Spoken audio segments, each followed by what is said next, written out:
Poquito, Poquito Podcast. Poquito Podcast. Poquito. Hello, everybody. Welcome back to Poquito Podcast. I'm Dominic. Angel. With me, as always, is Ricky Macias. Ryan is taking the week off. He worked really hard on those autism awareness episodes. So we're giving him a little bit of a break, but he'll be back next week. Don't worry. With us, we have... I'm very excited about our guest. Very funny person, very creative person. We've known him for a few years now, and excited to have him. Please welcome everybody, Andres Taboada. Thank you. Thank you for having me. Appreciate it. Yeah. So just a little bit about how we met. We met through Ramon Hernandez. Hernandez, yeah. Yeah, we got to get him on. For sure. Yeah, that dude... Ramon's a fucking G, dude. Yeah. He's like so...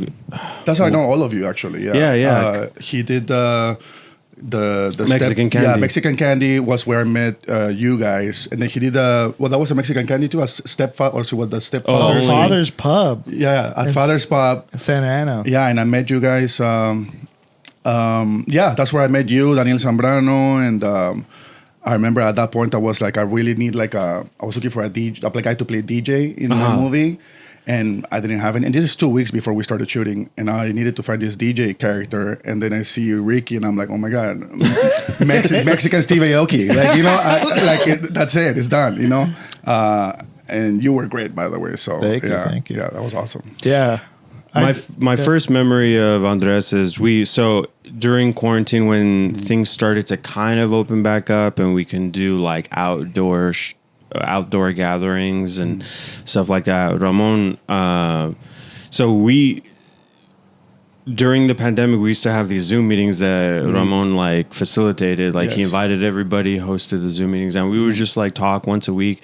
And it was cool because it was just bros hanging out, connecting with each other. We would have these conversations. It's actually those conversations we have to talk to Ramon about. Sorry to go so deep into this, but it was just those conversations were kind of the precursor to me starting podcasting and having the discussions that we have, because it was 8 of us on these calls every Friday, and it was just bullshitting around, but we used to talk about, I remember we got into one conversation about whether or not movies like Apocalypto were problematic, stuff like that. And it was cool. But so we started a show called Mexican Candy that was an outdoor show at the pub, and I forgot where we did a second show, and it was at some Mission bar. That's where I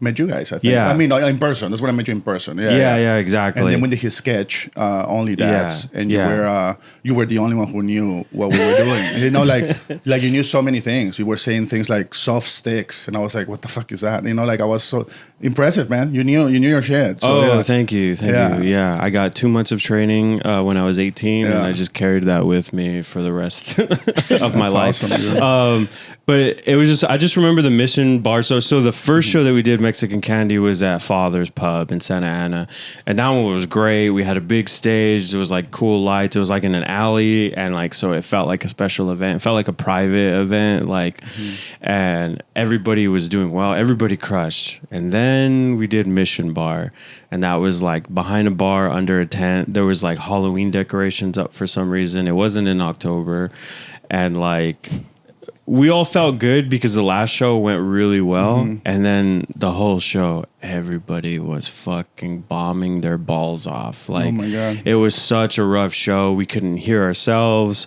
We couldn't hear the crowd. And everybody was doing their best. We were trying to make it a good night. And then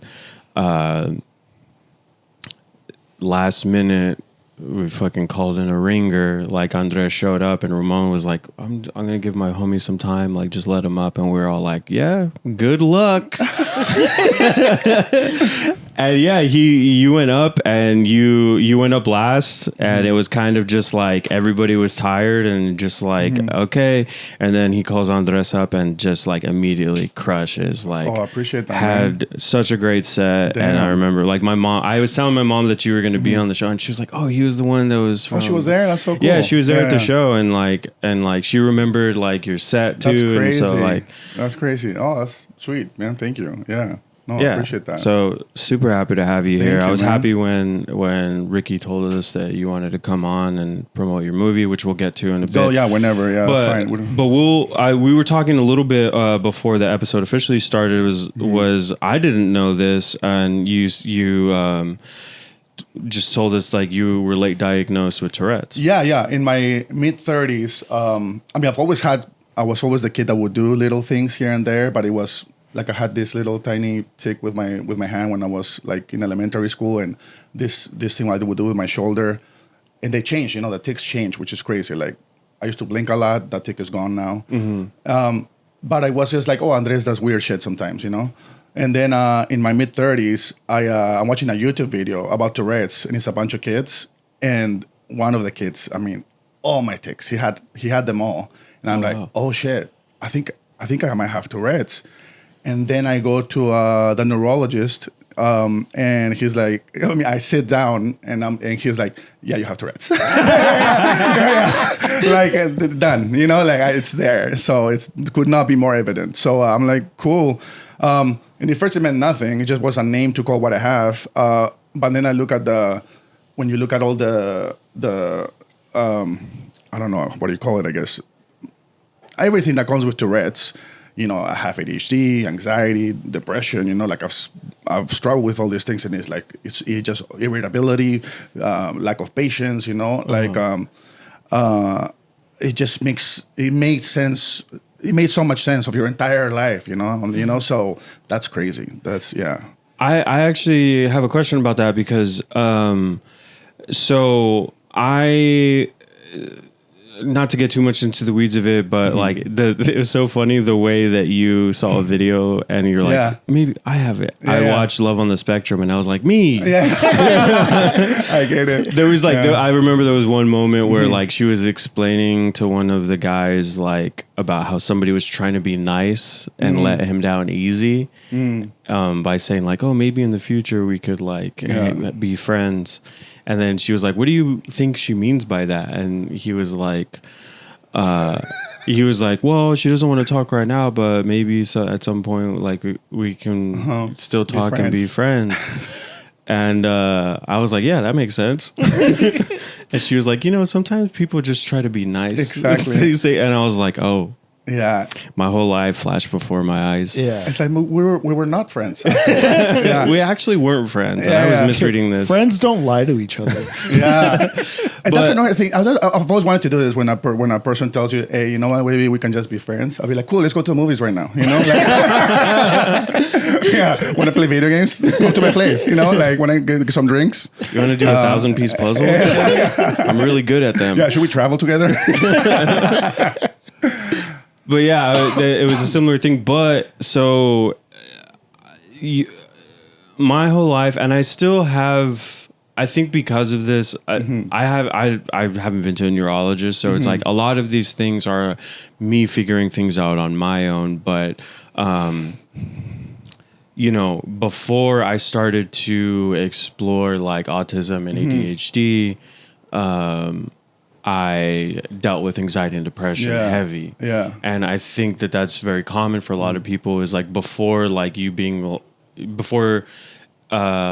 figuring out that you're neurodivergent, a lot of people get treated for anxiety and depression. Like that stuff comes up. Yeah. And I wonder if that's, please forgive me for people that know like the studies and stuff, but I wonder if that's because,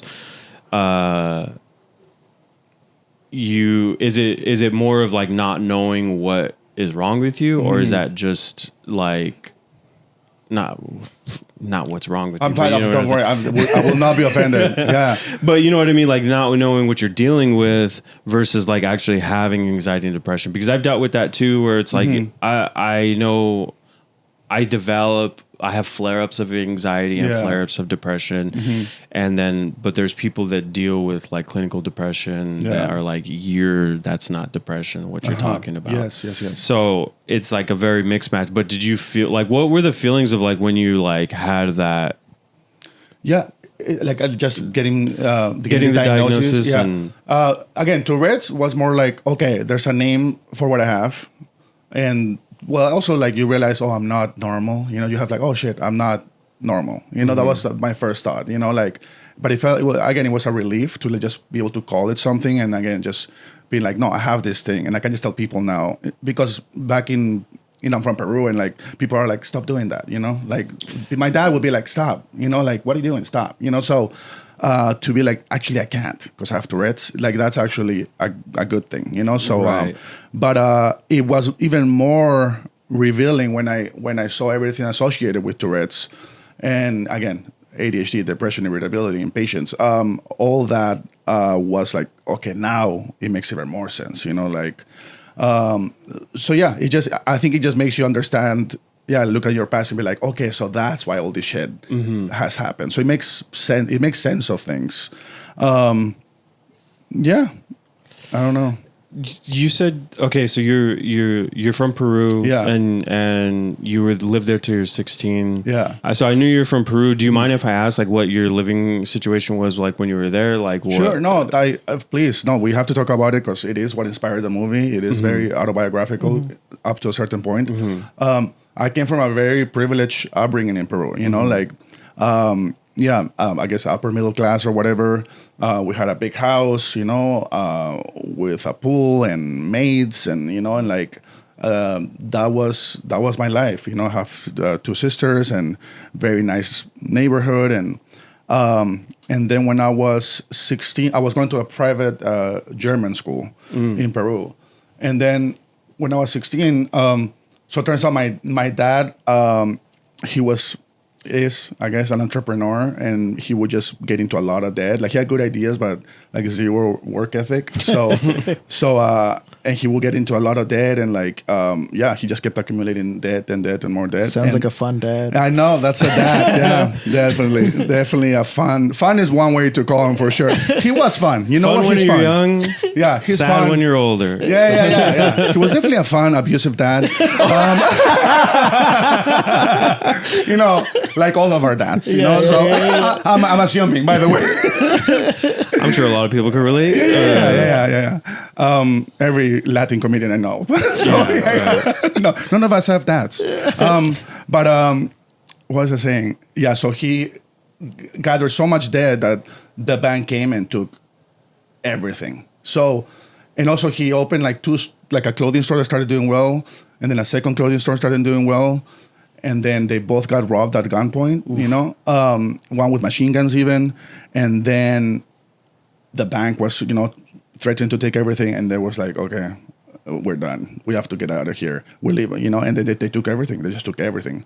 So at the same time, I got a scholarship to like, so I got offered a scholarship to go to Germany. So I went to like a private boarding school in Germany, and they moved to Pennsylvania. And then from that boarding school, my dad says, hey, you know what? I got a sponsor. We're going to get a green card. You should come over. For sure, we're going to get it. And they had moved to California at that point. I come to visit one time from Germany. I see the beach. I mean, it's like December. We're going to, you know, have a beach day. I'm like, fuck Germany. I'm coming here. And then I moved here. It was July 2001. So then September 11th happens, and everything gets shut down with the green card. I don't know if it was related or not, but yeah, we were no longer sponsored. So I became an illegal immigrant overnight, pretty much. So it was like the most privileged life. And then it was like, it became illegal. At one point I was kind of homeless, you know, my parents split up. We were sleeping on couches on the floor.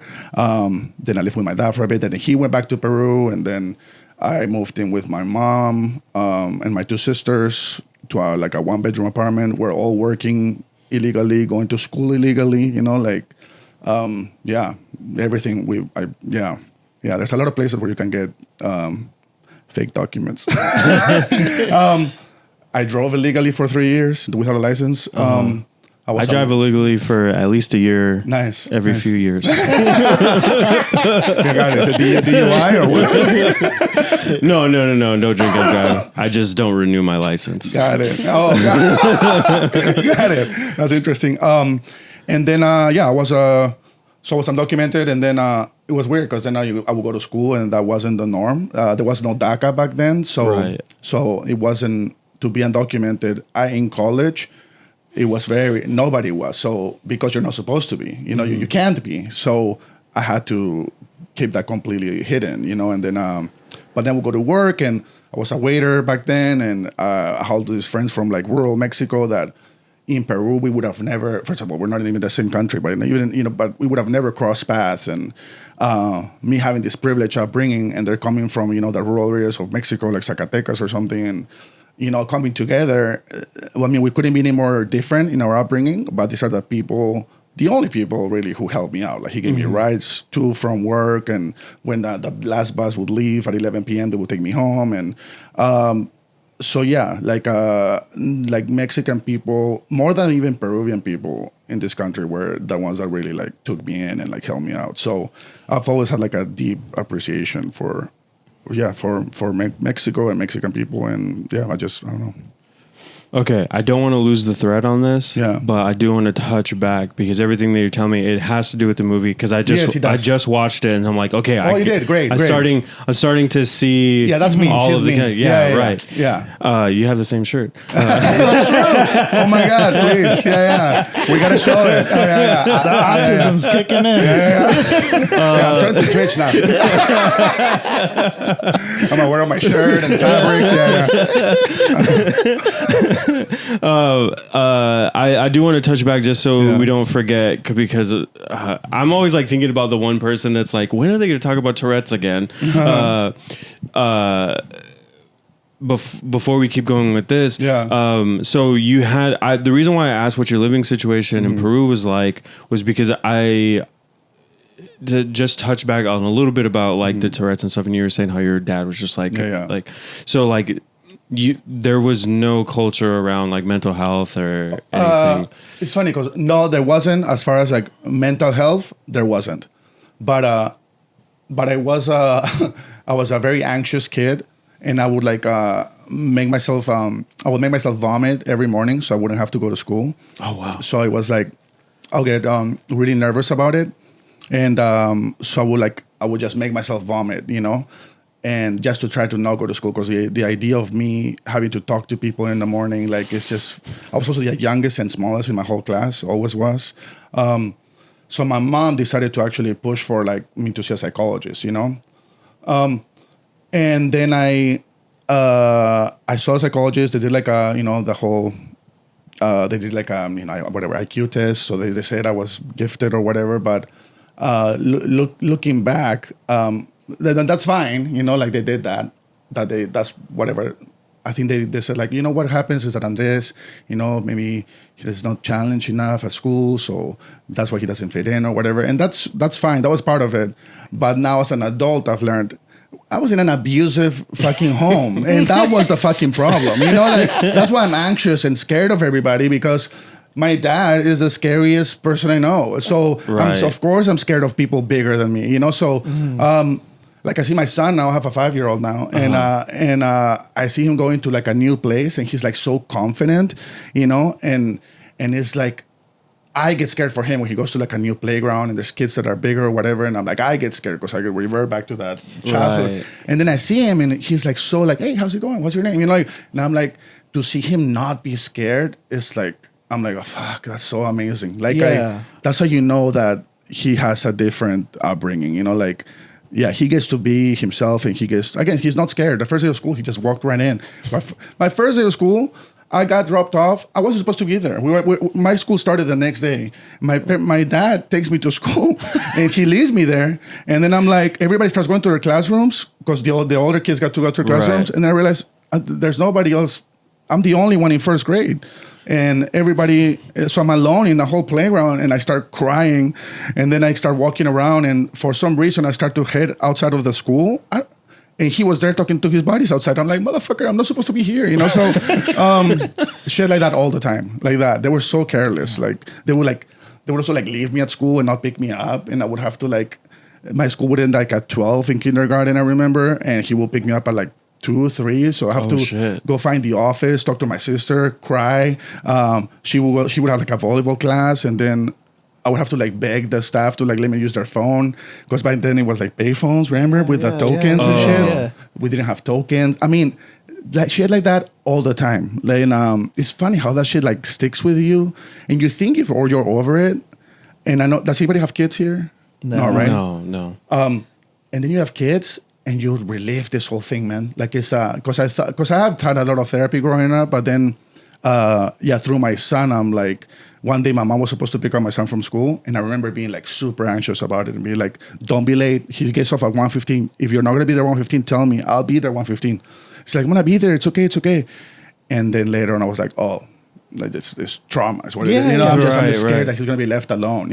Yeah. And pretty much telling my mom is like, don't you fucking dare do this to him. Like you did it to me a bunch. So, nothing wrong with her. She's a very nice, kind person. She told me, I'm like, and she even texted me afterwards. She's like, I'm so sorry that I picked you up late from school. I was 27. I didn't know what I was doing, just trying to figure shit out, and I'm sorry. And I was like, thank you, Mom. I appreciate it, actually. So don't be late. Yeah. That's good that she acknowledged that. Like, that's a lot of stuff that I went through too with my own mom. Because my mom I'm the second. You guys are 4, right? There's 4 of us, yeah. And my mom had my older brother when she was 15 and me when she was 18. Yeah. And so, like, even now, at this point, by the time I was 24 or something, it's like everything that I deal with, everything that I go through, I'm like, my mom had 4 kids. Isn't that crazy? Yeah. My mom had, at that point, in her 20s, she had like 3 kids. So, or I guess early 30s, she had 3 kids. And I'm like, damn, you were like a kid. You were a kid yourself. So what would you know? Like, and there was no how to parent. I mean, there were, but nobody read those books, like you just did it. Yeah. And I'm like, what chance do you have at, just doing everything, I guess, the right way, or try to do everything the right way? I think just now we have all this access to all this information, you know, and also you're encouraged to actually look it up, so I don't know. Yeah, it's kind of crazy because, like, I definitely am relating also. Because my mom had 10 kids, so I'm number. Jesus. This guy, one upper. I was like, I wanted to say it first, like, now it's gonna look like I'm one up, and number 8 out of 10, and like I would have that anxiety. Is like, are they gonna show up today? Like, I remember, like, it was so bad at one point that, like, they're like, hey, I used to go because there was 2 kindergarten classes, the morning and the afternoon. They're like, hey, you got to go to the afternoon class. Damn. Because your mom you either keep coming late or she's not picking you up on time. Yeah. And I was like, damn. I was just like, but my friends are in that class. So it's like pretty crazy. Cause, like, my parents were illegal too. She also had too many kids, but, 10 is, I can say, it's a lot. It's more than 4. But I wanted to ask, cause my parents are illegal and that's your experience. Yeah. And how hard is it? Because I got the fear from her. Yeah. Like that fear of, like, who's asking, don't give information. Yeah. Anything, even innocuous questions, she'd be like, deflect, don't tell people anything. Yeah. How hard is it for you to not make your kid afraid? Now? Yeah. Oh, dude, my kid is a white kid born and raised in Santa Monica. He's good. There's nothing. But, like, there's no part of you of. that's, like, trying to hold back from, like, hey, scaring him? That's good. No, none of that. Because, again, I became, so I'm not undocumented anymore. So I haven't been since 2006, so it's been a long time since I've had my paper. So, but while I was undocumented, I remember, like, I had to stop listening to rap music on the radio because every now and then somebody plays sirens, as part of the song. And I will be like, oh shit, the police, So, I had to, like, for example, stuff like that. So I was terrified while I was illegal. I also look Middle Eastern, and again, and I lived in Huntington Beach, by the way. So, there were people who driving with trucks with, like, what do you call the stickers? Bumper stickers. decals, bumper stickers that said it was the Calvin kid like pissing. Oh. But it said immigrants, illegal immigrants underneath. And people with swastikas walking around like nothing. You know, like in Germany, you walk around with a swastika, you're gonna get killed by other Germans. You know, like here was like free speech or whatever. And Huntington Beach was insane. But back to my son, the undocumented stuff. No, but no, you're making me think about it now. In which ways does it, you know? Yeah. Well, not just with the undocumented stuff, but just like growing up with abuse and trauma and that like having a parent being a parent now, like where do you catch yourself like with any of this stuff of like when you're dealing with your, I mean, you kind of just gave an example with the picking them up from school, but like how much does that come up of like having to consciously think about all the time. I mean, you know, he's 5 and he's like, I tell people he's me without being hit, you know? So like he gets to be fully himself and he's loud, he's funny, he's a bit of an asshole, you know, but like hilarious, you know, like loving also, and but yeah, he can be a lot. He's a 5-year-old. It's like a lot to deal with, and a creative kid too. And so a kid, no matter how good they are, they're gonna drive you crazy at one point, and sometimes you lose your shit. So I think that I'll tell people the best thing that we do, his mom and I, we co-parent, by the way, we're not together anymore. But the best thing that we do is that when we do fuck up, immediately afterwards, we're like, hey man, you know what? Like we're sitting down, we're like, I'm sorry, I shouldn't have raised my voice, or I shouldn't have like used my stern voice, and I'm sorry I was being impatient. Papa's a little tired, you know. So that's, I think, is the best thing, because you're gonna fuck up anyway. It's unavoidable. But I think as long as you have that conversation, and this is talking to therapists about it too, and we've done family therapy as well. As long as you like acknowledge it and you treat him like a human being and explain, you know what, I was wrong, you're right. I think that's the best thing we can do. Yeah, I think it's a critical thing, because like that's something I felt is like one of the, like being hit's, you know, bad and stuff like that. Of course, and abuse is bad, but I think one of the most, I like that. Abuse is bad, but you know, you do behave better. You are very compliant. Kids are better. You listen the first time. You can't argue with results. You know? I'm just shaking right now. I lift up my hand and it's like. But I think one of the worst things for me was like just feeling lost because you didn't have any. You had no like life coaching. Yeah. You had no guidance. So like, being hit and all that stuff was bad. But like you're saying, you're gonna mess up. It's gonna be hard, and you're only human. Yeah. But as long as you give them like this, you give them context about why this stuff is happening, and how this is, you need to work on something. Totally. And they're like, oh, it's not my fault. Exactly. Yeah. And like your parents will fuck up, but it's like, no matter what, we don't get to treat you a certain way because of it, you know. So he knows that, and he's we have like really deep conversations. So he's a 5-year-old, but we'll have like these deep conversations about it. You know, Papa didn't like how you said that. I'm like, oh, you're right, that wasn't okay. You know, so it's just funny because I was just, dude, I never had those conversations. You know, I didn't get to say shit about anything. So that's actually has been great. But yeah, it's terrifying to have a weird upbringing, and then how can I even make it right having grown up like that? So that was really scary. But I mean, I went to therapy. We did couples therapy back when we were together.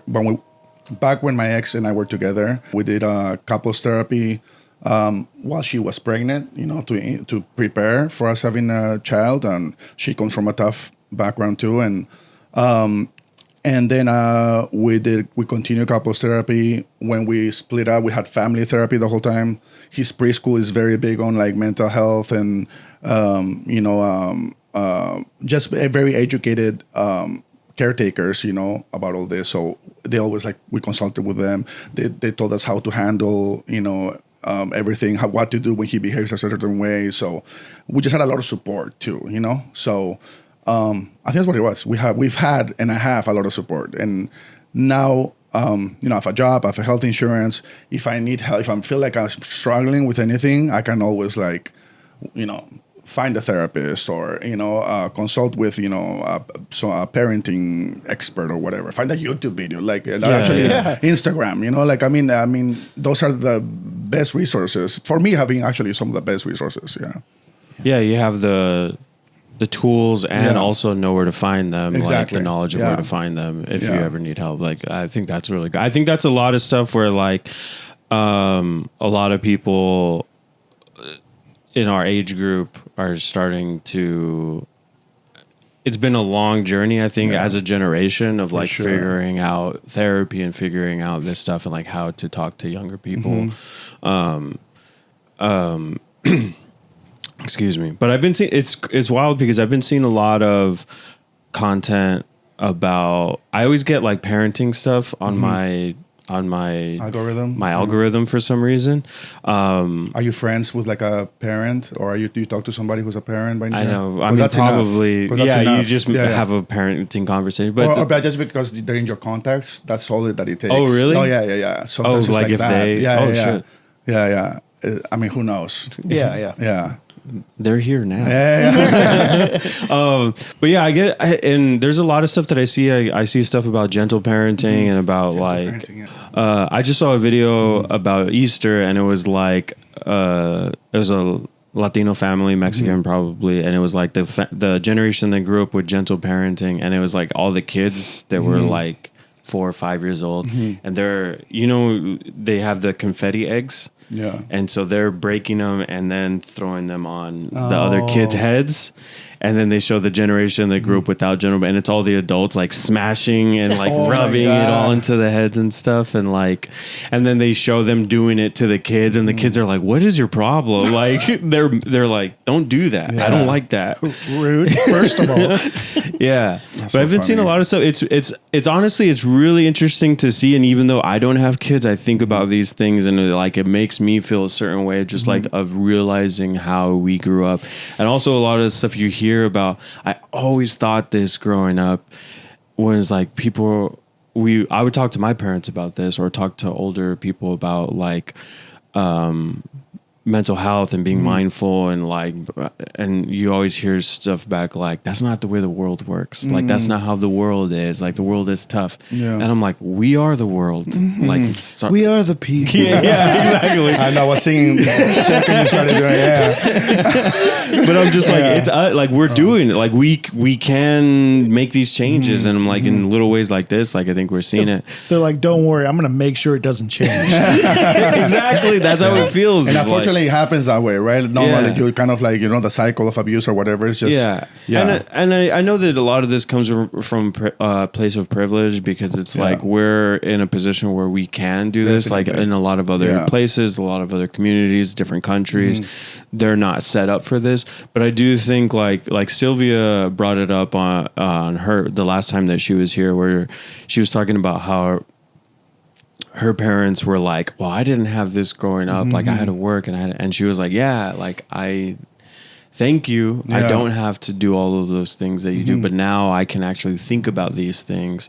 And I think that's something that a lot of people that like, they just don't understand. It was something that like, it's been a long journey with my own mom, where she's been in survival mode since she was a kid, 15, like a child, like even before that. Like she just grew up. Was she born here? She was born here, but she grew up with undiagnosed ADHD, and she's still not diagnosed, but thank God for Ryan. Yeah, because I was just going to say, all of us are like, oh shit, we have all of these things. And like my mom, like, it's like a checklist. And like, she talked about how so many things in her own life, like she realized as a kid that she needed this help and this assistance, like, and on top of the trauma that she had to deal with her family, like just understanding, like she had this thing that she had to deal with, that she went her whole life without dealing.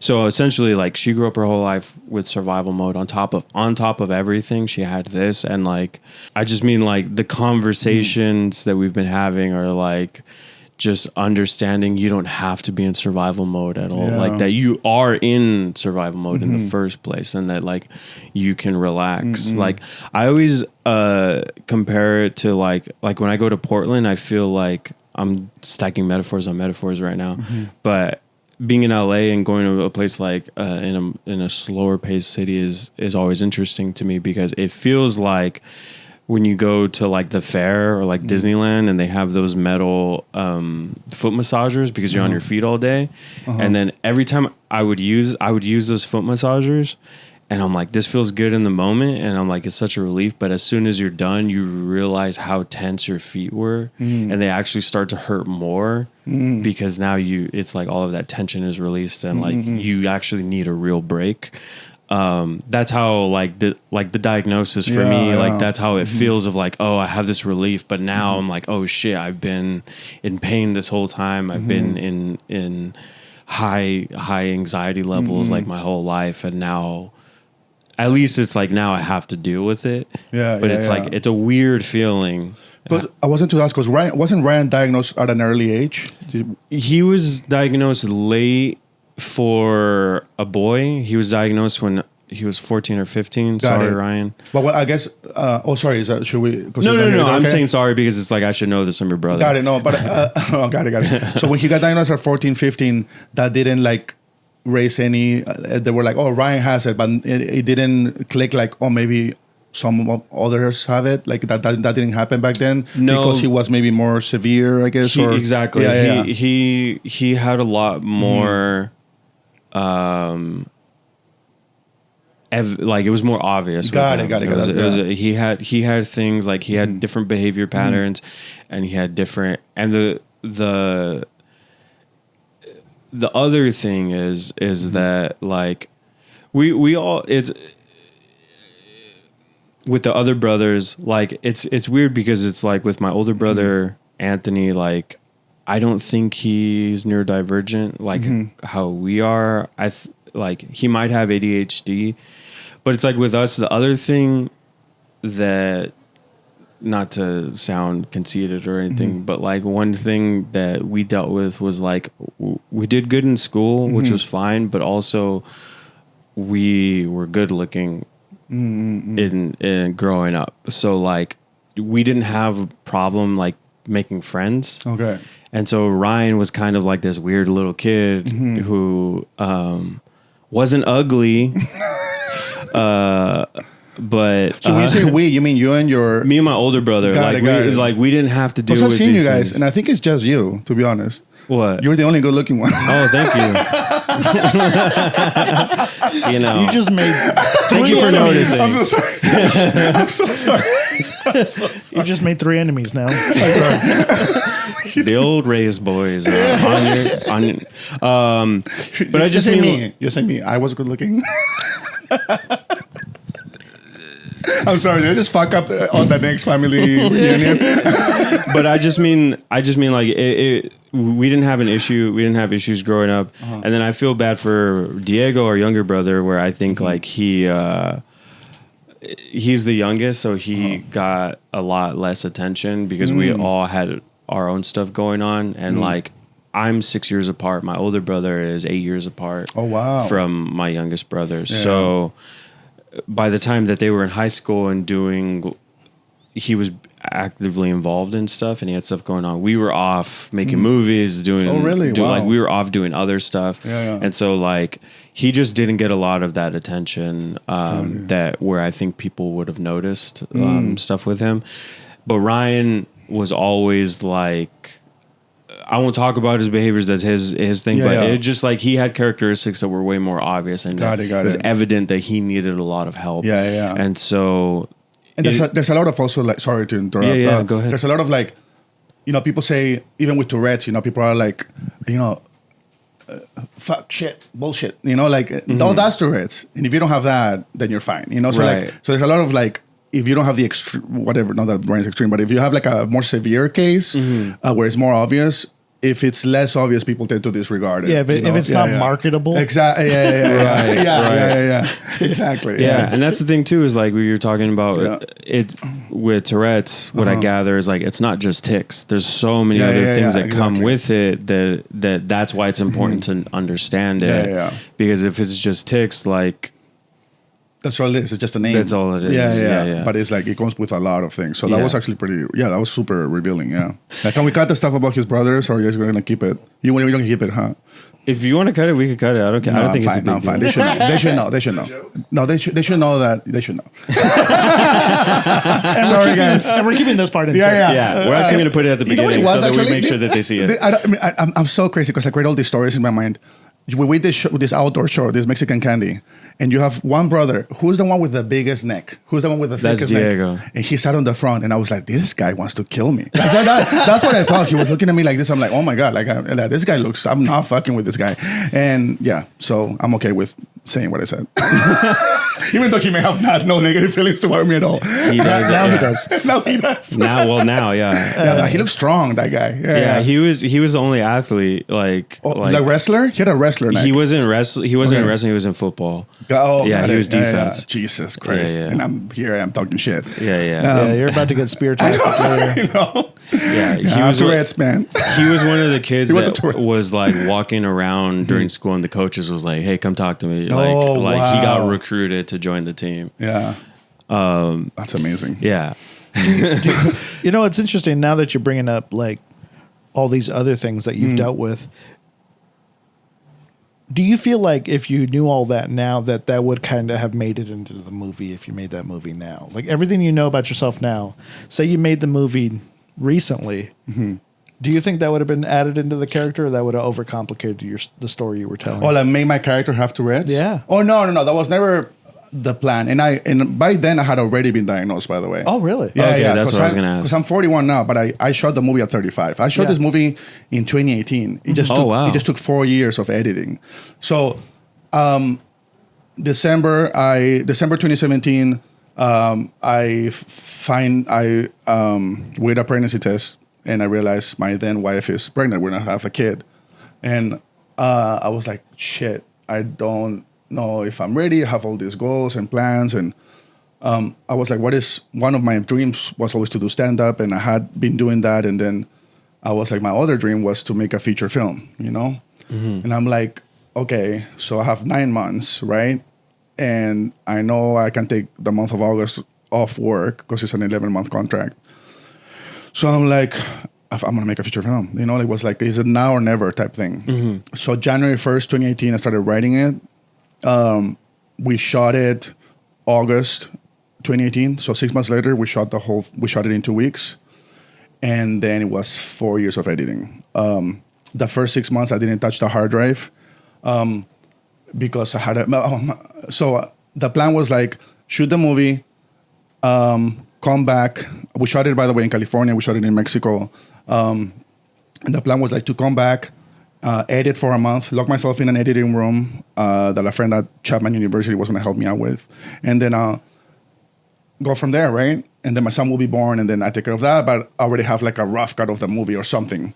But instead, my son was born early. So I get back from Mexico, and a week later, my son is born. Oh, wow. So there's no time for anything. It's gone. So I put the hard drive away. I didn't touch it for like 6 months.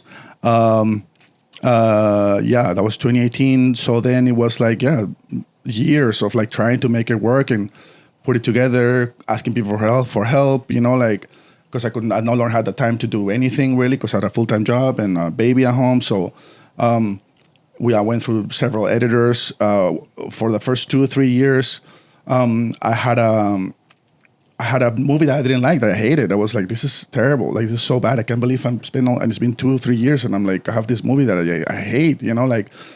And then we shipped it to this guy in Puerto Rico, and immediately he got 30 minutes off of it in like the first week that he worked on it, and that's the movie you see today. You know, it's like thanks to him. By the way, Javier Colon Rios in Puerto Rico, who may be coming for the next screening actually. So Nice. he's such a beast, and he's a director himself. So props to him. And then also my producer, he's in Mexico City, and he did all the score, his original score. He did the whole thing. Patricio Medina.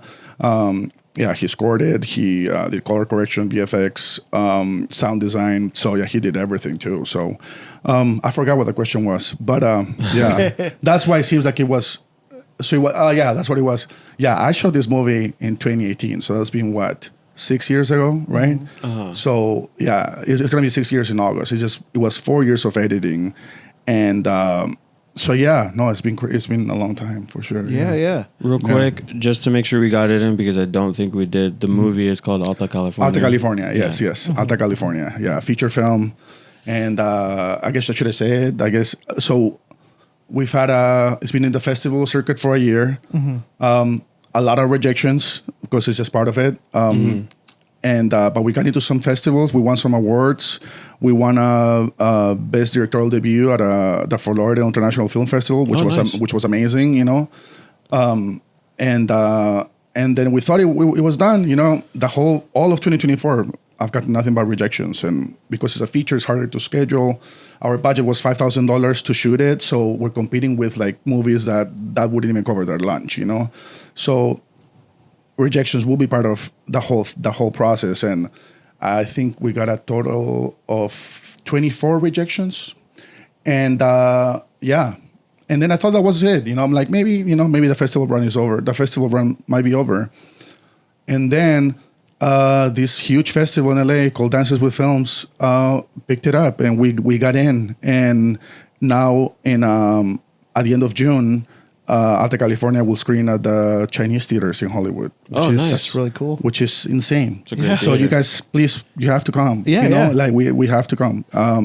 Patricia's gonna fly from Mexico City. Joe Thurman, our director of photography, is gonna fly from Miami, and Javier Colon Rios from Puerto Rico. So I can't believe it. It's like. It's crazy. Like, yeah. Do you know the official date? No. I know it's the festival. So Dances with Films takes place June 20th to the 30th. Okay. They won't announce the exact date. They won't announce the exact date until like a month before that. That's usually how it happens. They're just trying to program everything.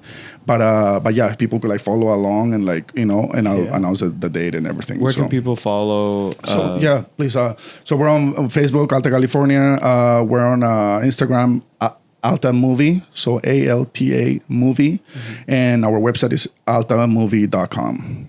And yeah, we'll be announcing the screening date soon, and I would love for as many people to come as possible. Yeah, definitely Yeah. make sure. I mean, Ricky will facilitate. Yeah, like, for sure. We'll be there, schedules permitting, but for sure. Sure. I know people got shows and stuff. Yeah. Yeah, but you're screening on the Chinese theater, so whatever you have going on. Let's reschedule. Yeah. If you want to see Ricky be a DJ, come through. Yeah, DJ Ricky Mac. This is, And you know what's funny about that moment? Like, I got to talk about that. Yeah, please go ahead. yeah, because like I remember you asked us, and it was at Father's Pub in Santa Ana. Father's Pub, 2 weeks before shooting, I cast the whole cantina scene. Yeah. Yeah, there's a cantina scene, and he wanted me to be a DJ, and I was like, yeah. Like I'll do it, but I remember you told us we're recording overnight, Yes. and I was like, oh crap! Like it was on a Sunday night or something. I don't even know. It was basically. I remember thinking, I have to work the next day, but we're shooting until like 6 in the morning. Till like 6 in the morning. Yeah. So what I did, I was like, all right, if I'm gonna do this, I got to do it right. Yeah. I don't know why I didn't just take a day off work. I'm weird, but Mexicans, huh? And, Totally. And I was like, I'll just sleep all of Sunday, wake up and go to the shoot. Yeah. And we just shot everything, and it really took all night. Oh my And God. I just drove to work from Santa Ana the that next work? morning. Jesus Christ, bro. I don't know why I'm I did so it that sorry. way. No, First of all, it worked out really well. Yeah. But I did that give you scene- gas money, right? But Yeah, I think he- that's the only thing I gave you. Yeah, That's the he only gave us and gas pizza, money and and pizza. food, Yeah. yeah, and pizza. No, but it's like I didn't even Pizza. pay you. I didn't pay anybody. I mean, You know because what's I so don't have any funny? money to pay. You know what's like, funny? You still say pizza, and I got I bullied didn't out say of that. pizza. How dare you? You did I say said pizza. pizza. Oh my God! I swear. I'm a code switching. Dude, I got made fun of so much as a kid for saying pizza. Pizza and Pepsi. Yeah. But yeah, that scene was like, I still remember you coming up to me because I was like being a DJ, right? Yeah. And then we had like a vuvuzela next to me for some reason. A what? A vuvuzela. Oh, that. Yeah. Okay, all right. Yeah. And, you know, back in the World Cup when I was a big Yeah, fan. trumpet thing, whatever. Yeah. Yeah. And I was like being a DJ, and you're like, I need like, and you came up to me like, I need like a little more, and I was like, all right, Ricky, be dumber. Yeah. And I was like, just be dumber. And I went in like in my behavior, and you're like, asshole. Asshole. I was like, Dumb as fuck, dude. You're being so stupid. It felt like what my deal was proud of me, you know? That was you killed it. First of all, I mean, first of all, I saw you at that show. I thought you were hilarious, and I know you've talked about like, oh, you of course you improve over time. That was 5 years ago, but even then I thought you were really funny. Yeah, you know? you killed that night too. Oh, thank you. Yeah. That was a great show for all of Ramon Hernandez family. Yeah. It was, yeah. Oh yeah, you roasted Ramon pretty hard. And his wife, I think. Yeah. And then so I met you guys, and I cast you as Ricky. And first of all, that was the first day of shooting. I'm a first time director with no money, a skeleton crew. I don't even have a shot list, and I'm doing like a whole cantina scene, and also. And that's already super hard, right? But I had already been working for 24 hours nonstop. So that first day was 30 hours nonstop for me. Not for everybody, but for me it was 30 hours. People got to take naps in between. Not enough. I mean, I definitely overworked people and myself. Yeah, it was a 30-hour day. So I remember going, and it's 2 a.m, and we do it. And the cool thing is that, so Ricky gets up on there, and I'm like, hey, you know what? You never know when we're going to be shooting you, because you might be, even if you might be in the background. We might be shooting here, but you might be in the background. So just keep doing it, keep acting. But then at one point, the cameras are not even on him. We're turned toward the opposite way of him, And then it's like 4 a.m. I turn around, and Ricky's still like, so committed to the character, man. I was like, holy shit, Ricky. And yeah, thank you for doing that. I mean, welcome. Unnecessary, but thank you for. But the commitment was crazy. So you're really committed. I'm really proud of you, man. Like, and happy that you committed that much to the role. So I appreciate it. He's a people pleaser, and he needs to work through that. Yeah. He goes back to abuse. He goes back to abuse in the end. Yeah, we get it. Yeah, I was the director. I became like a father figure. I get it. Gotta make the dad I don't have proud. We just make the podcast sad now. Yeah, no, I really encourage everybody to check it out. Follow the movie online. Like I said, I'll definitely plan on being there. That'd be awesome. Like I watched it on the way here, so it could be fresh in my mind.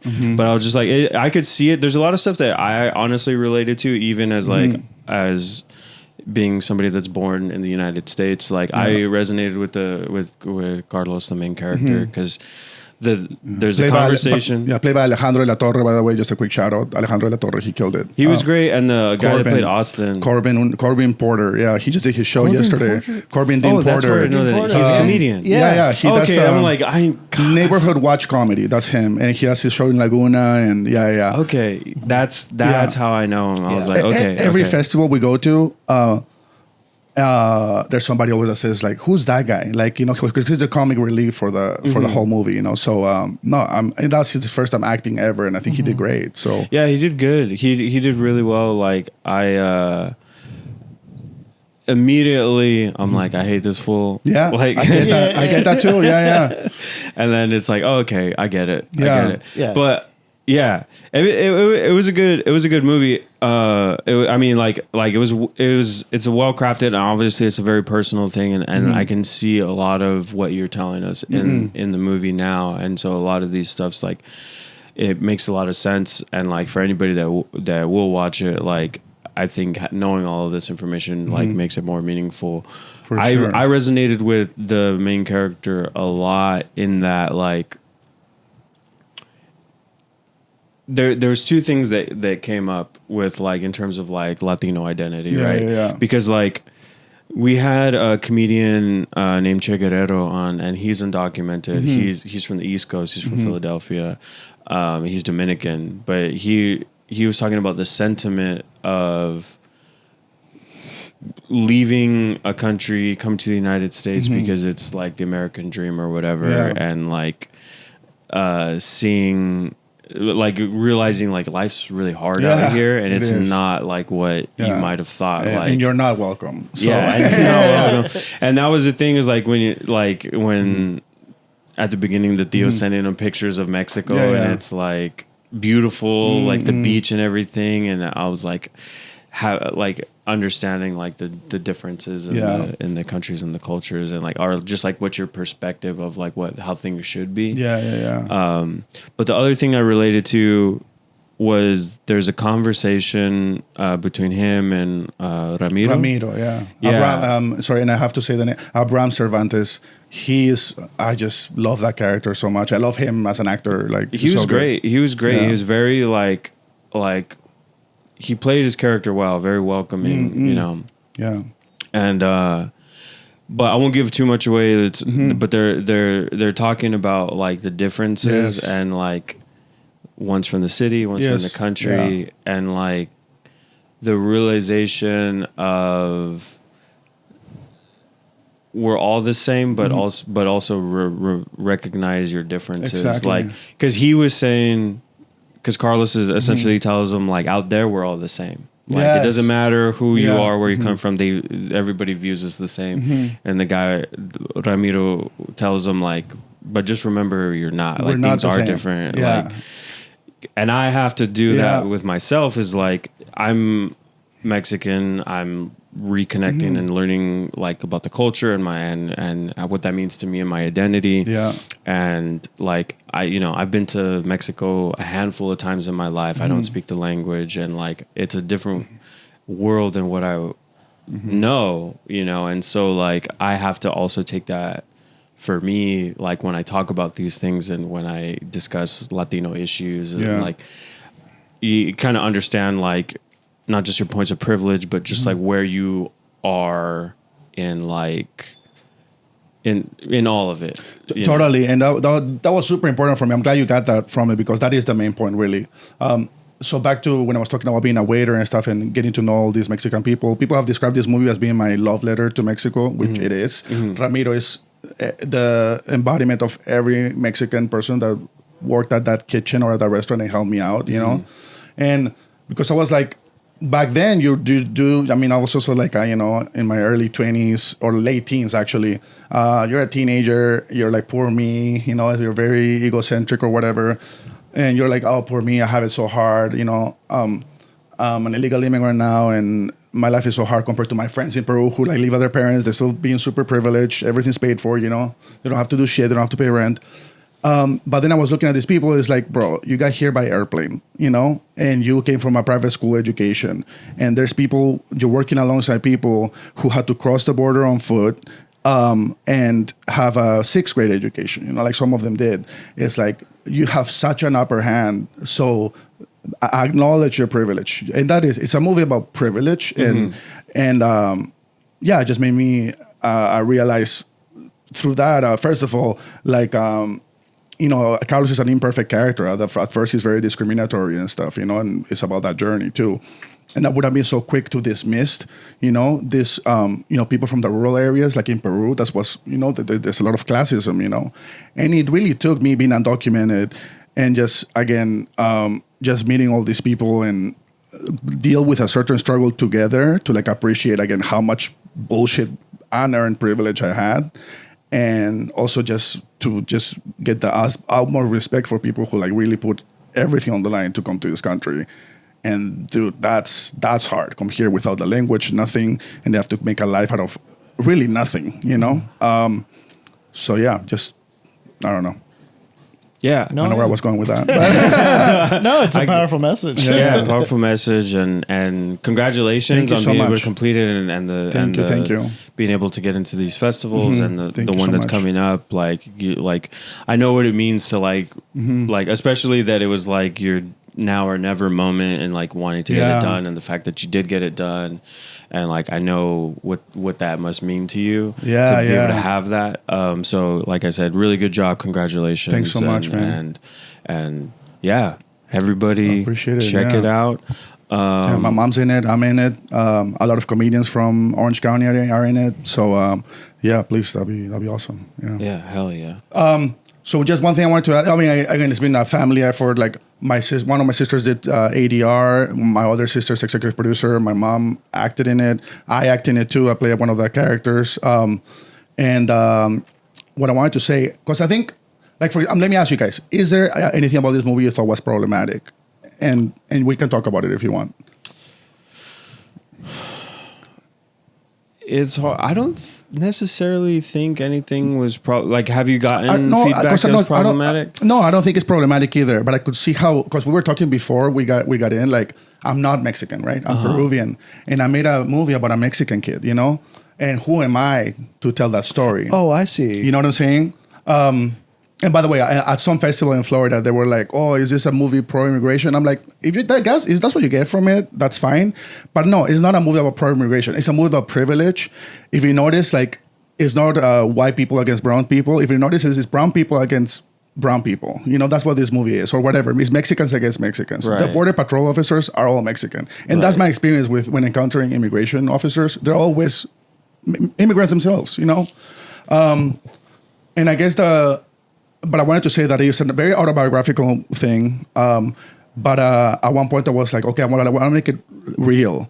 And the logistics of finding like a Peruvian guy, a Peruvian actor in LA who like, you know, like it was just too hard.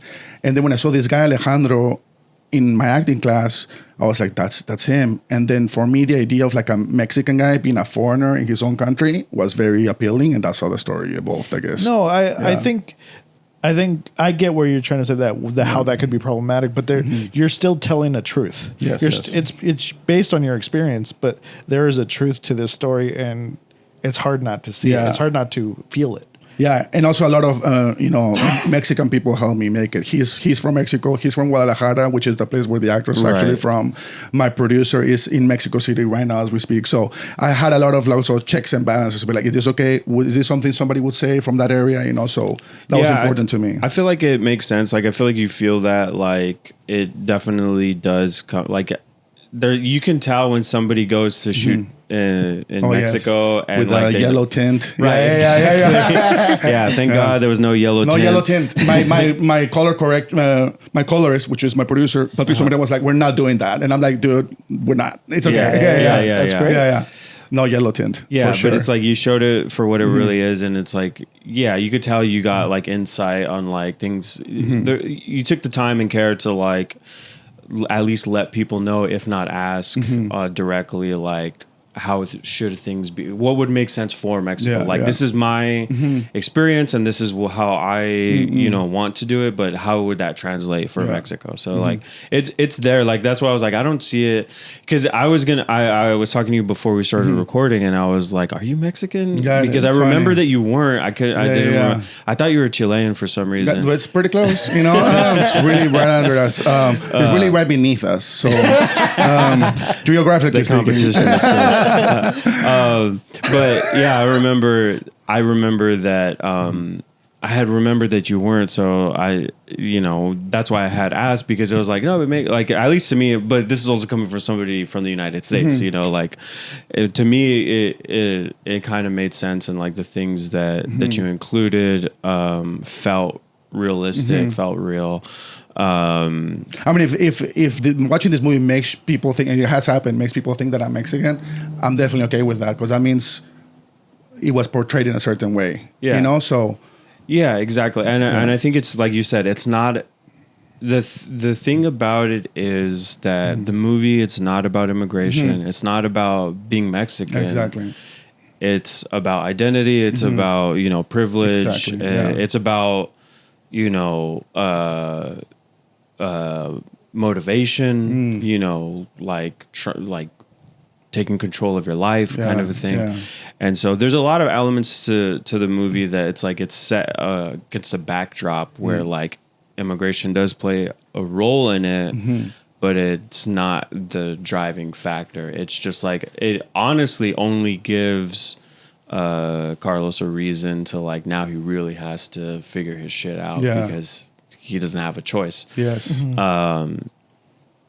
So all of that stuff included, like, I think it was very well done, and it's a well represented That story. means a lot, man. Thank you. Yeah. Thank you. Hell yeah. Thank you, guys. Good job. Thank you, for sure. And like, I highly encourage everybody that's listening or watching, you know, check out the movie if you can.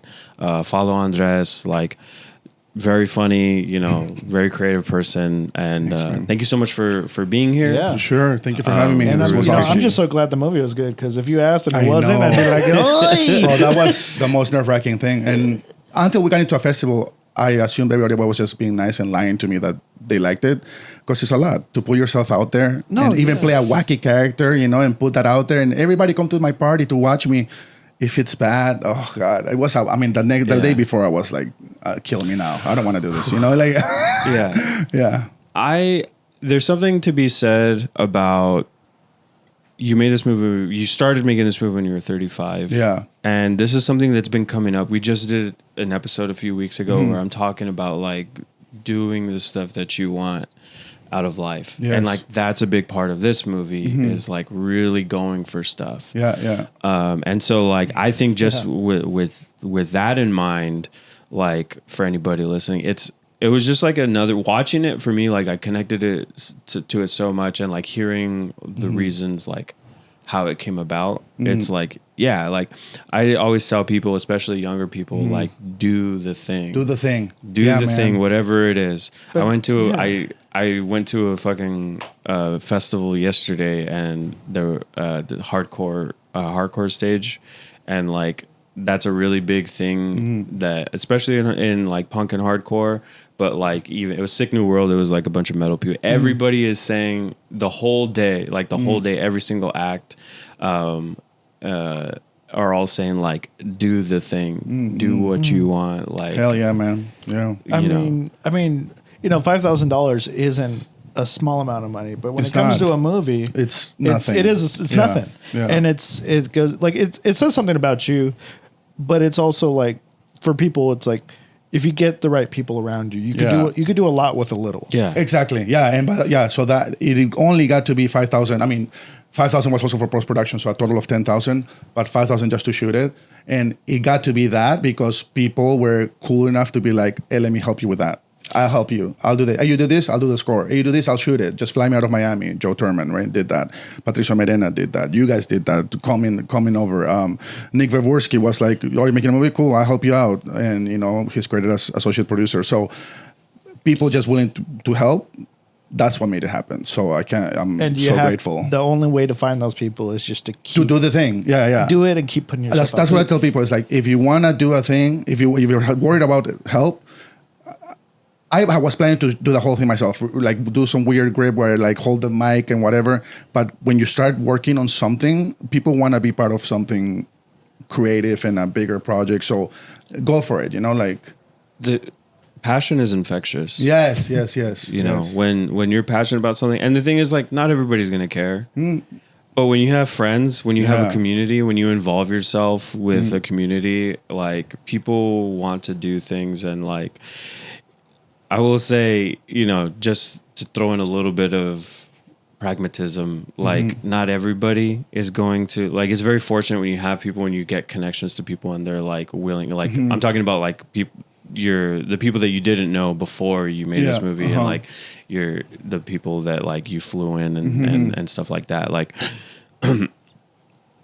it's not everybody's going to care, but there's so many people that will be interested and that believe in what you're doing, believe in your idea. And like when you are able to give yourself up like to that passion and like really want to get stuff done, and like also when you're a good person, like just like you could tell just from talking to you and like watching the movie, it's like like a lot of people, the Ramiro's character is that like the people that are willing to help. There are constantly going to be people that are willing to help, and that's evident. And like just for the audience, like do the thing.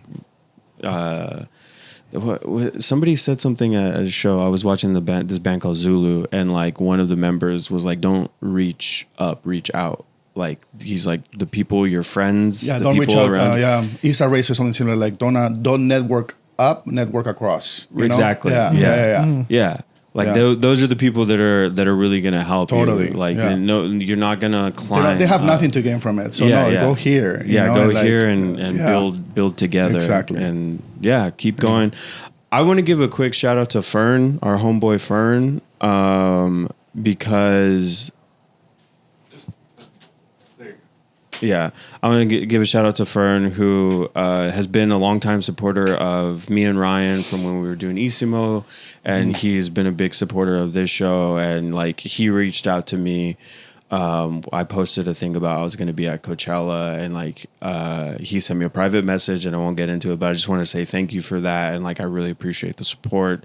I know you're listening, so I just wanted to give you a personal thank you for all of your support. And it's like people like him that have helped us with this podcast for so long, and like motivating us to continue to do that. So all of this stuff has been coming up in my life lately, and I know we're running long. I've been trying to end this podcast for 20 minutes, but I just want, like, all of this stuff has been coming up, and I was like, I don't have an audience question to give, but I just like, last imparting thing is like, do the thing. It's going to be worth so much to you to just the process of doing it and having completed it. Like it means a lot. So Tell them to post their thing. post their thing. Let us know what the thing you want to do is. Yeah. Join us in Discord. It's been a little bit dead lately. I'm trying to get better about posting. I got a lot of stuff going on in life. When we started the podcast, it was during quarantine. Everybody had free time, so we were much more active. But it's just like, there's so many people that are in the Discord that are great, that I don't want to run a list of names because I know I'm going to forget people, and I don't want anybody to feel left out. But the people that have been like part of the Discord and that have part of the conversation for so long, and part of like our podcast and the community for so long, like I really appreciate it. And post the thing. Let us know like what you're passionate about, what you want to do, what big ideas you have, and maybe somebody in the community will be willing to join in and help you out with that. That's all for now. We'll see you next week. This is from us at Poquito. Don't fly.